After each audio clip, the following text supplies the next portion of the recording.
Assalomu alaykum. Sabah ovozliq asarlari kanaliga hoş geldiniz. Kanalimizda Qaynam o'rkishi, Manas daryosidan qaytish, Chala tekkan o'q, Anjambay, Sarson ruh, Qanliq iz qatorliq tarixiy romanlar va Sabit Damolamning qisqacha tarjimali Xo'janiyaz hojining ish faoliyatlari qatorliq asarlar bor. Asarlarimizni yoqtirgan bo'lsangiz, do'stlaringizga va boshqa to'plarga tavsiya qilishni unutmang. Rahmat. Endi anglaydiganlar. Şinjan Xalq Nashriyati 2005-yil 1-oyda birinchi qatim nashr qilgan tarixiy roman Qanliq iz. Avtori Muhammad Ali Hilim. 6-bob. E'tiqod uchun. Har bir odam o'z e'tiqodini himoya qilish yo'lida mardona bo'lishi kerak. A. Gumbuldit. Bara-bara soğuq tushayotdi. Bozor ichidagi do'konlarning hammasi taqalgan bo'lib, kishilar bir xil ansizchilik ichida yurishatdi. Askarlarning fuqarolarni silkishlab, qo'pol varqirgan ovozlari, tilamchilarning ahvozlarlik nolalari anglanib turadi. Soğuq shamol g'iribsinib yotgan axlat chavolarni har yon uchirtadi. Top-top qora bulutlar qapsilib turgan osmon g'ashlik uruqlarini chachatdi. Yalang'ochlangan daraxtlar ig'ir g'amlarga yam bo'lgandek shumshib turadi. Bu yurtni shunchalik bir g'ariblik bosgan ediki, turilgan chiroylardan muz yog'atdi. Shamolxon yurakni pora-pora qiladigan mungluq naqshlarni yangratib, bog' tarafdan kelyotdi. G'arib bo'ldim yurakim qon, arksiz qiynaldi bu jon. Külsəng əl yurt bəxtdə sən, Şamalxanda nə arman, kakkuk, kakkuk, qaydısən kakkuk. Onun iç-içidin qaynab çıxvatqan bu naqşa, muğlanğan ziminni acayip tuyğularga çümdürüp, güzel bir ətə üçün qan boluvatqan yürekni köz aldıda nurlandıratdi. Onun qalbiga ümid ata qilib, kuch-quvvatga toldiratdi. Şamalxanның asli ismining nima ekanligini, ota-onasining kimligini hech kishi aytib berolmaydi. Cho'nglar birdek, biz bu yurtga chiqsaq, Shamolxon bor ekan, uningdan ota-onasi o'zi haqida so'rasak, O'g'izxonning hikoyalarini aytib berdi.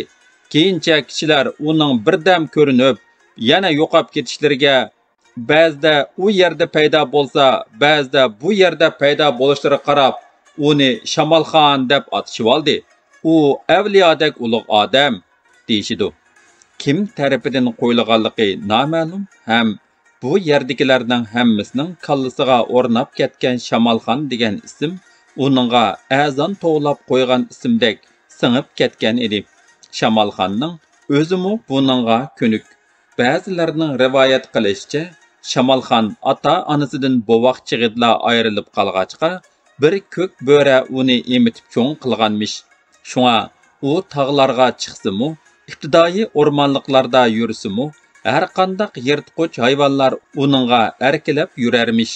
Shamolxon o'rmonliq va tog'larda cho'ng bo'lg'achqa hayvonlarning, uchar qushlarning, jonivorlarning tilini bilarmish.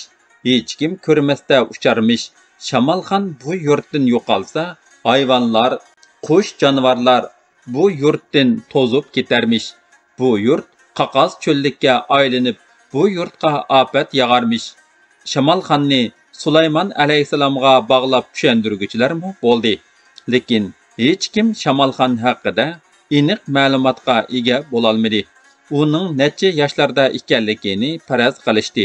Ba'zilar uning gul qisib naqsha aytib yurishlariga qarab 40 yoshlarda bo'lishi mumkin desa, ba'zilar hech kim bu yurtga kelmasda u mushu yerda bor ekan, yeshi xili bir yerga berib qolgan jumo deyishib, uning yeshini barmoq pukib hisoblab ketadi-da, birdilla cho'chib, u qirmaslikning dorisini ichib olgan o'xshaydi yoki avliyo o'xshaydi deyishadi. Bu yurtga kimlar kelsin, naqsha aytib quliqiga gul qisqan Shamolxon eng dastlab uning ko'ziga chiliqadi-da, birdilla yana g'oyib bo'ladi. Orqadilla uni avliyo buloq tarafda naqsha aytib yuridi deguchilar chiqadi-da, hammasi birdekla yoqalarini tishlashib, "Eli mush yerda edi-ku. Tov xudoyim, bu nimishdu?" u odammi, avliyomi deyishidi. Bir qitim Shamolxonni xon qiz degan bir cho'konga oshiq bo'lib qapti deb so'z cho'chak tarqatquchilarmi bo'ldi. Buningga Shamolxonning xon qizga qarab naqsha aytib, uningga bir tal gul tanlaganligi sababchi bo'lgan edi. Keyin Shamolxonning hamma ayollarga naqsha aytib, gul tanlaganligini ko'rishgandan keyin bu so'z cho'chakmi besiqdi. Shamolxonning oshiqligi to'g'riliq rivoyat qilg'uvchilarmi bor edi. Shamolxon burun bir qizga oshiq bo'lgan ekan. U qiz o'lib ketgandan keyin Shamolxon uning ruhini xush qilish uchun to'y qilmay, gul ko'tarib naqsh aytib yurarmish. Gohida uning ruhi avliyo buloqqa kelarmish. Ikkisi shu yerda uchrasharmish. Shamolxonning avliyo buloq atrofiga gul terib, dal daraxtlarni parvish qilib, u yerni go'zal bir makonga aylantirayotganimi bekor emasmish. Buningga o'xshash rivoyatlar bakmu nurg'un edi. Bu yerdagilar boshda Shamolxonni visolga yetolmagan oshiq deb bilishadi, lekin kimga oshiq ekanligini aniq bilmaydi. Ba'zilar uning kaynidan agishib, avliyo buloqqa berib, uning hech kim bilan uchrashmaganligini ko'rishib, naqshlarini anglab qaytib kelishdi. Yana ba'zilar Shamolxonning kaynidan o'rmonliqlargacha agishib berib, Shamolxonning qorong'ulik qoplagan o'rmonliqlarda har xil qushlarni do'rab sayrag'anini, bulbullarga jo'r bo'lib aytgan mungluq naqshlarini angladi. Shamolxonning bukkida o'rmonliq yeniga silingan to'pi tamliq bir eg'iz uyimi kishiga ajoyib yiqimliq tuyuladi. Gullarni asrash uchun shox shumbalar bilan qashalangan targ'ina qo'ro ichiga kirgan kishi hovlida va tashtaklarda o'stirilgan har xil gullarga qarab hayron bo'lishdi. Ishki doim ochiqla turadigan uyda bir parcha kigiz, eski juva, bir kishilik pokiz yotgan ko'rpadan boshqa hech narsa ko'zga chiliqmaydi. Hamma narsa rat-riti bilan qo'yilgan. Bu uyning bulung puchqoqlaridanmi har xil gullarning purqi demoqqa gupildab urilib turdi. Shamolxon bu yurtda alohida hurmatga ega bo'lg'achqa, hamma odam uni uyimizga kirskan deb umid qilishidi. Shamolxonmi qo'rsqi vij qilgan hamon udul kelgan uyga assalomu alaykum deb hech qo'rinmay kiraverdi. Shamolxon uyga kirgan hamon qayg'u hasratlar bilan to'lgan oyg'i chiqmas jangnomalarni, shafaq to'ppisini mijiqlab turib, o'ychan ko'zlarini bir nuqtaga tikkan holda vijikkina gavdisini uyan-buyan medirlatib qo'yib boshlaydi. Kun qaysaygan hamon nalargadir g'oyib bo'ladi. Buni uy egilarimi sezmay qolishidi. Uning mungluq naqshlari bu yurt xalqining ma'naviy ozuqi. U o'zi ijod qilgan naqsha tekstlarini mungluq ahanglarga silib aytaveradi. Ig'ir dard alamlarga bo'g'ilib, uyqusi qochganlar u aytgan naqshini anglab, yuraklari siqilib, ig'ir tortishdi. Ko'pincha kishilar Shamolxon kechalari naqshisini yig'lab turib aytadigan deyishib, u gulga nimanchla oshiqdi. Farizat bilan ko'rshamdigandi-ya. Kechasi uxlamasa, atsi yana minib yursa, ajoyib odamda bu deganlarni xiyoldan o'tkazishadi. Shamolxon qish kunlarini navoiy xonalarda, kishilarning uylarida jang nomi so'zlab, duttar chilib, naqsha aytib o'tkazadi. Bu yurtda o'tkazilgan mashrablar uningsiz qizimaydi. Qachonla qarasangiz uning uyidagi gullarga suv quyuqliq, eski meshka o't qalaqliq turadi. Uning bilan billa o'ltirgan kishilar uning qaysi vaqtda uyiga berib kelganligini tuymay qilishidi. Shunga ko'pincha kishilarning Shamolxon odam ko'rmasda uchidi ekan degan so'zlari bekor aytilgan emas. Bir qancha oqsoqol Shamolxonni yaxshi ko'ngillari bilan uylik o'choqliq qilib qo'yishmoqchi bo'lib, buni Shamolxonga aytibdi. Shamolxon tarni turib qattiq terkib, "Men gul visolga yetganda, gulning echiligini o'z ko'zim bilan ko'rganda" dedi chin qilib turib. Keyin hech kim uningga bu to'g'riliq eg'iz ochmadi. Faqat Shamolxon kashlarda naqsha aytqach va bulbullarning sayrg'inini do'rg'ach gullarning echilishini kutadi ekan. Lekin gullar echilay deganda Shamolxon uxlab qoladi ekan. deyishadigan bo'lishdi. Shamolxon mahalla ko'ylar ara jidal bo'lib qolsa qattiq ig'ir olatdi va bir mezgil hech kimga gap qilmay qiydab yuratdi. Keyin uning dardmanlar qalbiga shifo bo'ladigan naqshlari yana yangraydi. Yaqindan beri uning naqshlari o'zgacha bir holda jonlanib ketayotdi. Ba'zilar uning naqshlaridan ansirasa, ba'zilar bo'lakchilar ruhlanib ketayotdi. Shamolxon Barat palvonning xabarchisi bo'lganligidan va ularning ulug' ishqa atlanganligidan bakmo suyundi. U burunqidan texmo jonlanib, sezgurlashib ketdi. U nalardan anglaydigan tang yangi ili xabarlarini Barat palvonga, yurtkilarga yetkazib turadi. U bugun alayda bir xush xabarni yetkazdi. Nilqa partizanlari Nilqini elib G'ulja shahriga hujum qildi. G'ulja shahridagi yer osti tashkilotlar ularga moslashib o'tibdi. G'ulja pat arada ozod bo'lgudek. Buni anglagan Barat palvon va boshqa kishilar qonlari qizishib o'rinlarda turolmay qilishdi-da, ili partizanlari bilan aloqa bog'lash to'g'risida kengashdi. Ular cho'ngroq ish qilishga aldiraydi. Nasraxun bilan Turdaxundan texicha xabar yo'qligi ularni bearam qiladi. Naq mushundaq vaqtda Yekim bayning qo'ychisi Nasraxun bilan Turdaxunni ili o'g'irlarning tutib ketganlik xabarini ilib keldi. Van Gotay buningdan qattiq achchiqlanib, uning nima ishligini aniq bilish uchun darhol bir odam avatishni qaror qildi. G'appar bey buningga o'zi mas'ul bo'lganligini Van Gotayga bildirdi. Van uning fikriga qo'shildi. Shuningdan keyin G'appar bey Barat palvon bilan maslahatlashib, qara quvonni avatishni loyiq topdi. Bu ishdan ularning ko'ngillari yo'rgandek, ishlari o'ng'a tartayotgandek his qilishdi. Shamolxon ularning yig'ilish o'tkazish, atrofni kuzatish va xabar yetkazish ishlarida ayg'ining yenikligi, chaqqonligi bilan muhim rol o'ynayotdi.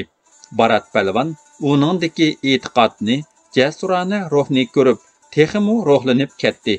Shamolxon shaharga yaqin joydagi yalang'ochlangan qilin o'rmonlikda elidan bu yerga tashviqot ilib berish uchun kelgan Barat palvonlar yo'liga qarab zor bo'layotgan Abduqodir degan kishi bilan tepishdi. Shamolxon uning bilan ahvollashib, xushalligini ichiga sig'dirolmay qoldi. Abduqodir Shamolxonning naqshlarini anglab uningga asta yaqinlashgan edi. Biz sizlardek odamlarga bakmo tashna edik. Mana oxir Xudo bizni uchrashtirdi.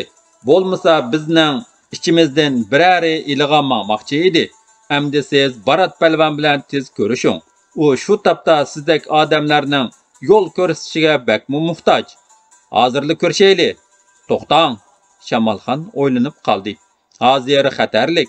Hamma yerda payloqchi, munofiqlar temizqilab yuridi. Men avval Barat palvonga xabar qilay. Siz mushu yerda saqlab turing. Kech kirganda men sizni ilib ketaman. Oraliqda sizga tamoq akilib beraman.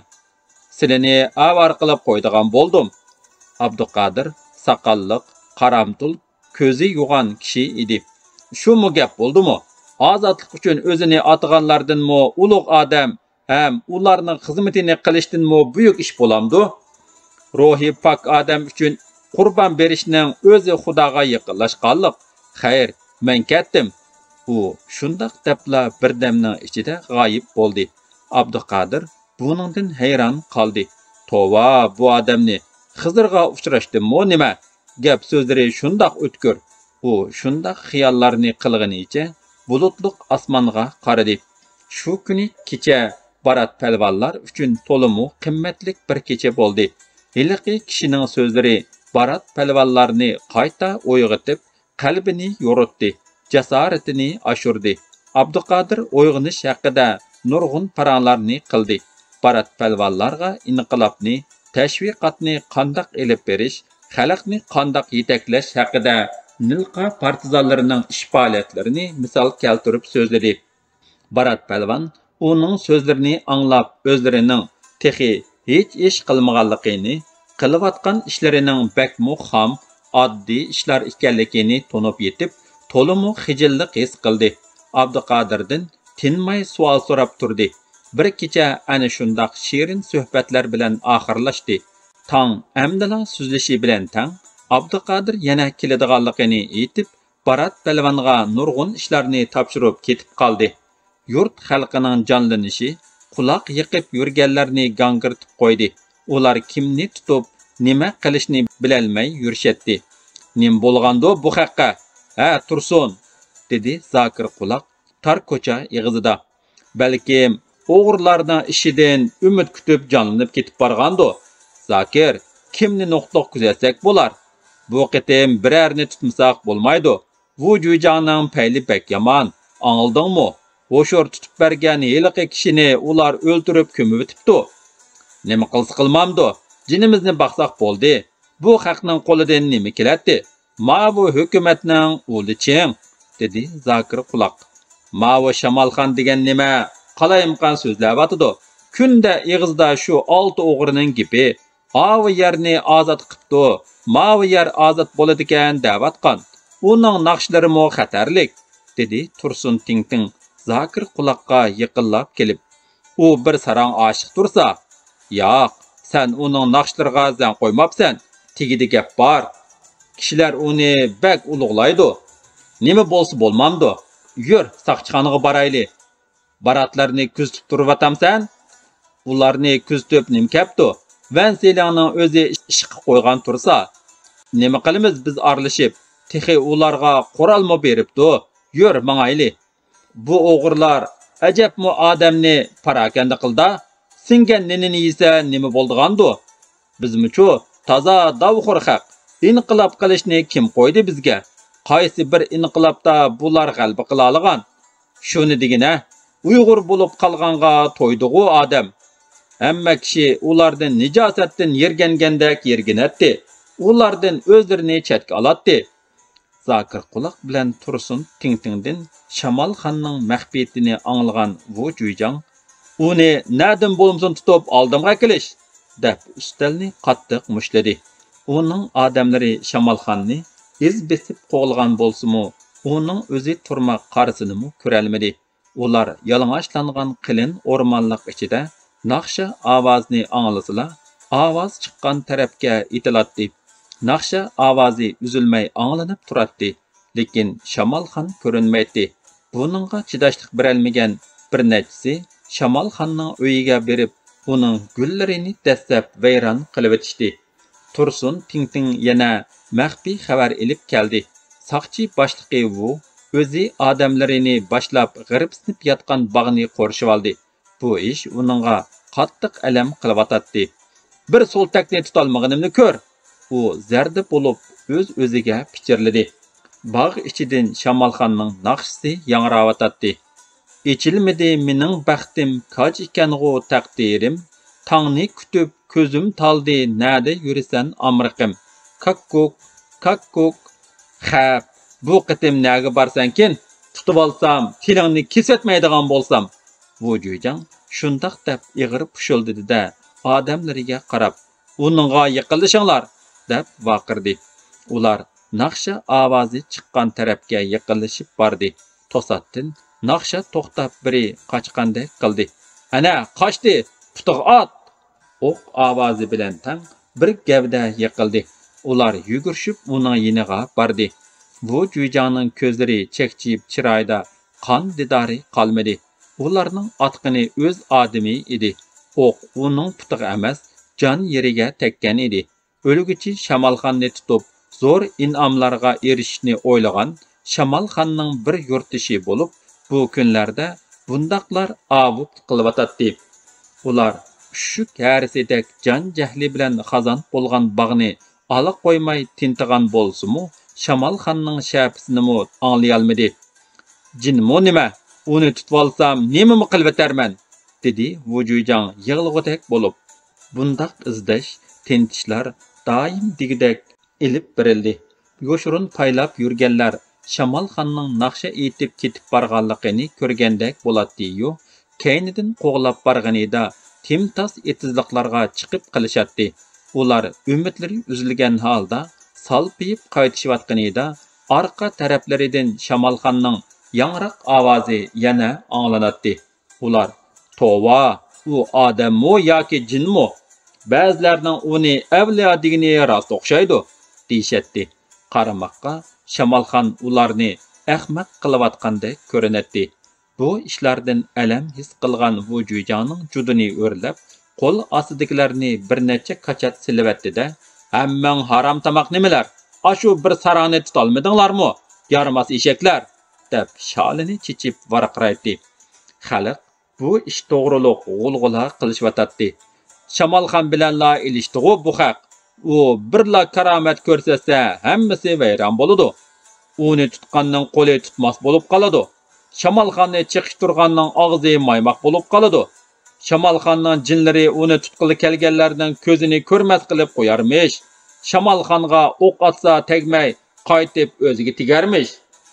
Shamolxon hamma narsaga o'zgara oladi ekan. Tutqili kelganda biror qushning shakliga kirib olarmish. Oshiqi Parizat uningga yordam berarmish. Qara, bularning qo'rqmay tutqili chiqqanini. Avliyo bo'lg'achqa shuncha askar uni qo'g'lab tutolmadi-da. Bir qism kishilar o'tmay Shamolxonni ranjitib qo'yg'achqa mushu kunga qoldik. Hozirmi ko'rmayotgamsizlar o'zgarayotgan odamlarni. Og'zimizga diqqat qilayli. Shamolxon hayot bo'lsa, hamon yaxshi kunga erishalaymiz. Xudoyim bir kuni ularning jojisini beradi. Shamolxon yo'qab ketmasla bo'ladi-ku. Tova, jinning gapini qilsa jin kilamdi nima? Bu oxirgi zamonning shapisi-ku. Shamolxon dardlik naqshlari bilan ko'chada paydo bo'ldi. Mahalla ko'ydikilar uningga hozirla uchib ketadigandek to'ymay qarashdi. Naqshchi damsan meni tinmay aytsam naqshini, shayton bilan bo'lma do'st, xudo so'yar yaxshini. Uning ovozini olgan ishlar qavash-qinicha o'ylardan yugurib chiqishdi-da, Shamolxonga erkalab esilishdi. "Kelinglar, saqlarim, kelinglar, mavin talashmay yanglar. Mushundaq qilib senlarnimi tayyorga hayyor qilib qo'ydigan bo'ldim." Shamolxon shundaq deb belvig'idan qattiq quruq non, go'sht parchalarini ilib ularga ulashtirib berdi-da, yana yo'lini davom qildi. Uning oldiga mushuklar yugurishib chiqishdi. "Ha, sizlarmi kelinglar? Hammanglar meni yap, shumshaytay deysizlar-ku." Bu uning ularga amroqligi kelib aytgan so'zi edi. Shamolxon qush, jonivor, it, mushuk, dal daraxt desa jinini beradi. O'tganda mundaq bir ish bo'lgan edi. Shamolxon o'rmonliqda ketib, yangi yacha bir askarning qushqoch atmoqchi bo'lib, miltiqini tanlayotganligini ko'rib qoldi-da, yugurgandek berib uning miltiqini tortib oldi. "Ey hamoqat, bu jonivor sana nima qildi? Bu mu ili partizanlarning odamlarimikan? Miltiq deganni nimaga, qandoq odamlarga ishlatdi bilamsan? Bilsan-ku, ularning ketminini chopmayting. Buningdan keyin jonivorlarga chiqilg'uch bo'lma.